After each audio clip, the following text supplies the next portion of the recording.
Саламатсыздарбы, урматтуу окуучулар. Менин атым Сурагишева Наргиза, 2-класстын окуучусу, Медеров Нуртилектин апасы болом.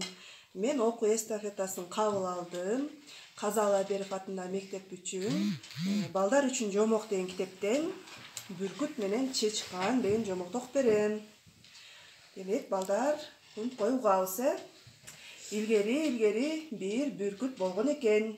Ал бир күнү курсагы ачып, эмне кылышты билбей асманга калгып учуп чыгып, эгин өскөн талаадан чычканды көрүп калат экен. Чычкан дагы бүркүттү көрүп, жашын канча болбой, бүркүт келип чычканды тырмактары менен илип, асманды көздөй көтөрүп кетет экен.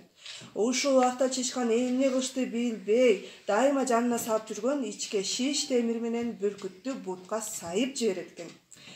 Буту ооруган бүркүт тырмактарын ачып жибергенде, чычкан жерге кулап түшөт да, дароо эгиндердин арасына жашынып калат. Бүркүт кайра жерге жакын учуп келип, чычканды таппай калат. Буту дагы бир жагынан оорутуп, чычканга абдан ачуусу келип, эгиндердин арасындагы чоң таштын үстүнө келип конуп, чычканды аңды олтурат экен. Качан караңгы кирип калганда, бүркүт ошол жерде конгон боюнча уктап калыптыр. Түн ортосу болуп, бүркүт катуу уйкунун кучагында отурганда, чычкан акырын келип бүркүттөрдүн канаттарына от коюп өрттөп жиберет да, өзү качып кетет экен. Канаттары өрттөлгөн бүркүт асманга учуп чыга албай, ыйлап отуруп калат экен.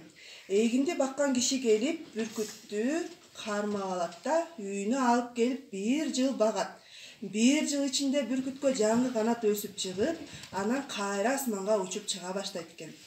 Асманга учуп чыккан сайын чычканды издейт, бирок чычканды таба албайт.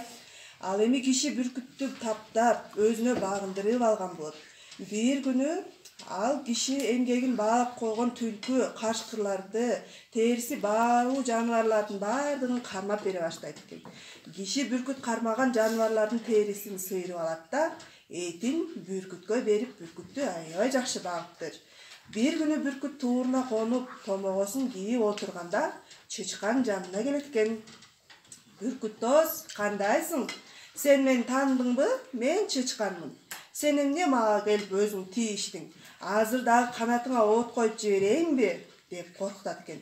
Чычкандын айткан сөзүн уккан бүркүт, "Жок, чычкан, эми мен сага такыр тийишпейм. Андан көрө кел экөөбүз дос бололу. Мен жаңы гана жашоону билип жатам." Чычкан акырын келип, анын бутунан тиштеп тийишет экен. Кандай экен бирөөнө кастык кылган? "Макул, эми мен кеттим. Мындан кийин мага тийишпей жүр, деп кетип калган экен. Ошондон кийин бүркүт чычканга жакын жолобой калыптыр. Түшүндүкпү, балдар? Жомокту түшүндүңөр, Эми силерге суроо, балдар, түшүнгөнүңөрдү азыр текшеребиз. Чычкан бүркүттөн кантип кутулду? Чычкан бүркүттөн кантип кутулду? Бүркүт деген кармап кетти да чычканды. Чычкан деген бүркүттүн бутунун темир менен сайгенде, тырмагын чыгарып ийген, чычкан ылдый тишип кеткен. Шиш менен сайып ийди. Ошентип качып кутулуп кетти. Экинчи суроо.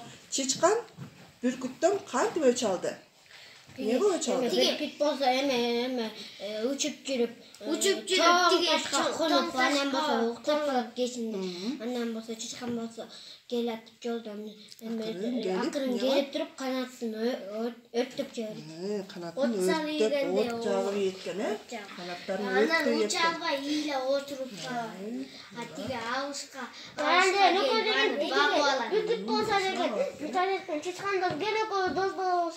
Мен жаңы жашоону эми билип атам дейт. Анан болсо чычкан алдап туруп, кел анан дос болобуз деп. Үчүнчү суроо берем азырына.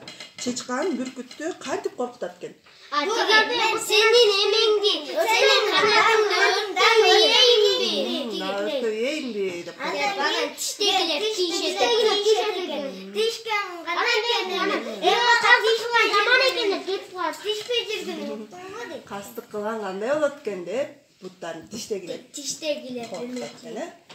Анан ошентип экөө достоштуштыр. Бирине тишпей. Бири-бирине тишпей калыптыр. Ошо, балдар, азаматсыңар.